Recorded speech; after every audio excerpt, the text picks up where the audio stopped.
Welcome to the Daily Plunge. We're in the book of Acts, chapter 12, verses 1 through 19. We're told that Herod is arresting some people who belong to the church. Now, the Greek word for church is ecclesia, which means those who are called out. And those who are called out to do the mission of Jesus. They're called to be working the gospel out in real life.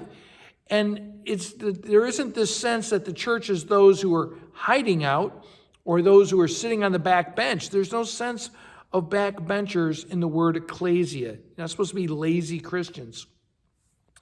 And one of the people that Herod has arrested is James. He's John's brother. And remember, he was part of that inner circle of Peter, James, and John. They were with Jesus at some of the biggest moments of the ministry, like when Jesus raised that little girl from the dead and up on the Mount of Transfiguration, and they were with him in the garden. And so James has been a critical leader in the early church. And when Herod puts him to death, it says that he got great acclaim from the crowds. So he got a boost in his poll numbers. Now, Herod is not a practicing Jew. He doesn't believe in this. This is all about politics and power for him. And since this was good to kill James, let's go ahead and arrest Peter. So he does. But when he arrests Peter, he says to himself, I'm not going to be like those fools over there at the temple who couldn't keep a hold of him.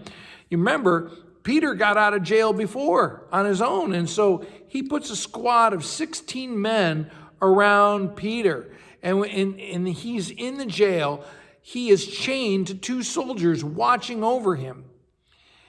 Well, in the middle of the night, the Lord has something for Peter to do. So he springs him. Once again, God's doing a jailbreak, right?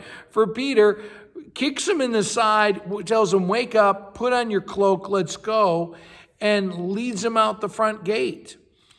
And Peter thinks he's having a dream. And all of a sudden he wakes up and realizes he's out in the streets. And so he makes his way to Mark's mom's house. So the author of the Gospel of Mark, well, he goes to his mom's house. And Peter knocks on the door, and this woman, Rhoda, answers the door, and she says, oh my gosh, Peter's outside. And the rest of the Christians there are like, oh, no way, he's in jail. We don't believe it. And so they ignore it. And Peter has to keep knocking, like, let me in. And they are astonished. And so he has to, they're like, oh my gosh, they're yelling and screaming. And he's like, shh, gotta quiet down. There actually might be some guards looking for me.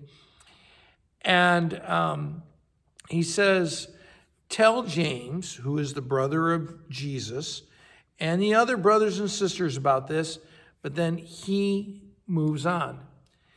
And, I think about how can we believe God will free us from our prisons and our chains? How often do we think, oh, God can never break me out of my brokenness? And, what's the spiritual prison that you need to be delivered from? And if we believe that God can empty a grave, why don't we think he can empty our prison, open us up? So will you believe what God can do in your life? Will you believe that God can free you from whatever prison you're in? Pray for that. Pray for that and see what God does. Well, thanks, friends. Have a blessed day.